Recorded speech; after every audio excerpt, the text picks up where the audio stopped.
Welcome back to what happened in spaceflight this week, where boosters land better than I can keep to an upload schedule. Honestly, Falcon 9 has a better success rate than my upload consistency. This week we've got cargo missions, mega constellations, test flights and rockets still negotiating with their fuel tanks. Let's get to it. Launches this week. Progress MS-33 Soyuz. March 22nd, 11:59. Progress MS-33 launched from Baikonur. This is the 186th Progress mission, which is wild because it means the system has quietly keeping astronauts alive for decades. It's carrying food, water, fuel, science equipment, basically everything the ISS crew needs to not have a very bad day. Progress doesn't return to Earth. It burns up on re-entry. So once it's done, it's basically a disposable space delivery van. No drama, no flashy landings, just pure reliability. Meanwhile, other rockets are still trying to keep their fuel from escaping mid-conversation. Starlink Group 10-62, Falcon 9. March 22nd, 14:47. Falcon 9 launched another batch of Starlink satellites. These are the V2 mini satellites. More powerful, more efficient, helping build SpaceX global internet network. We're talking low Earth orbit satellites working together to provide fast internet even in remote areas. Which means one day you might get better signal in the middle of nowhere than you do in your own home. And of course, the booster returned and landed perfectly. At this point, Falcon 9 landings feel less like engineered miracles and more like routine. Sentin Space 1, Jiaolong 3. March 22nd, 15:59. China launched 10 Sentinel space satellites, part of a planned 160 satellite constellation. These are designed to improve the navigational signals, basically enhancing GPS accuracy. So instead of your phone saying you have arrived and you clearly are not there yet, this system aims to actually be correct. It's part of a bigger trend where space infrastructure is becoming essential to everyday life. Not just exploration, but navigational, communicational, timing systems. Rasvet 3 Soyuz. March 23rd, 17:24. Soyuz launched 16 Rasvet 3 satellites. These are for Russian broadband constellation, designed to deliver high-speed internet across the country. And again, this shows how competitive low Earth orbit has become. It's no longer just who can go to space, it's who can build the best infrastructure in space. Basically, space has become an ultimate tech battlefield.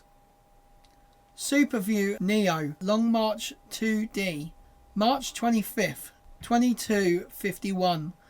China launched 2 SuperView Neo satellites. These use synthetic aperture radar, which means they can image Earth through clouds at night in all weather. So while we all struggle to see anything in foggy mornings, these satellites are up there watching everything in crystal clear detail. Very impressive, slightly terrifying.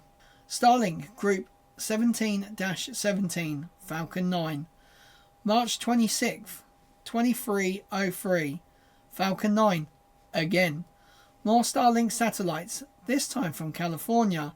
Different coast, same result. Launch, deploy, land booster. It's like it's following a checklist. At this point, Falcon 9 isn't just reliable, it's predictable, which in rocket science is basically perfection. Cheyenne 33, Long March 2C. March 27th, 04:11. China launched Cheyenne 33, officially described as a space environmental research, which is one of those phrases that sounds very scientific and tells you absolutely nothing. Could be testing sensors, new technologies, or all of the above. Space loves a mystery. Right, now on to the upcoming launches this week. Rocket Lab Daughter of the Stars, March 28th. Rocket Lab launches Daughter of the Stars, 10 satellites, testing positioning, navigational and timing systems. This mission is important because it's exploring how low Earth orbit constellations can work alongside existing systems like Galileo, basically building layers of navigation for better accuracy and resilience. Electron continues to be a quiet overachiever, showing up, doing its job and leaving. Atlas V, Amazon Leo, formerly Kuiper, March 29th. Atlas V launching Amazon Leo. At the time of recording, there is only a 10% chance of go, which means we're in don't jinx it territory. This constellation will eventually include over 3,000 satellites spread across multiple orbital layers, all designed to deliver internet broadband. So yes, another competitor in the space internet race. Your router is sweating. Starlink Group 10-44, Falcon 9, also on March 29th. Falcon 9, again at this point, SpaceX are basically printing satellites and launching them like it's a production line. Transporter-16, Falcon 9, March 30th. Transporter-16, a rideshare mission. This is where multiple small satellites share a single launch. Low cost, high efficiency. Around $350,000 can get your payload into orbit, which in space terms is basically a bargain. Tianlong 3 demo flight, also the 30th of March. Now, test flights are always unpredictable. This is where rockets prove whether they are ready or not. Could be flawless, could be a very dramatic lesson. We'll find out. Meridian M, Soyuz, April 1st. Soyuz launching the Meridian satellites as part of the communication network supporting the high latitude regions. And yes, it is called 21L because why not make naming simple? Artemis II SLS, also on April 1st. Artemis II, a crewed mission to the moon. A crewed mission around the moon. 4 astronauts, 10 days. This is humanity stepping back towards deep space. Christina Nock, the first woman to go beyond low Earth orbit. Jeremy Hansen, the first non-American to do the same.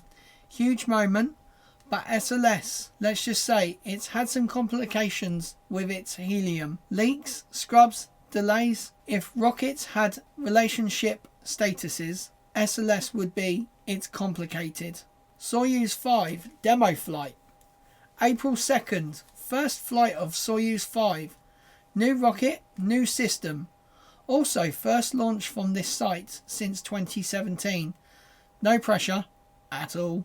Starlink Group 10-58, Falcon 9, also April 22nd. Falcon 9 again because of course. Fuel leak corner. Now let's talk about fuel because rockets have one simple job. Keep the fuel inside until it's needed. Some rockets are still struggling with this concept. You've got cryogenic liquids, extreme pressures, precise engineering. It's difficult, but it's still some rockets acting like their tanks were sealed with duct tape and optimism. Meanwhile, Falcon 9 just lands like easy. And SLS, we love you, we believe you, but please just hold it together. And that's everything that happened in spaceflight this week. From precision landings to rockets still trying to figure out things. If you've enjoyed this, please like and subscribe and stick around, because every week space gets more exciting and slightly more chaotic. I have been your host, the Gaming Astronaut, and I'll see you in the next one.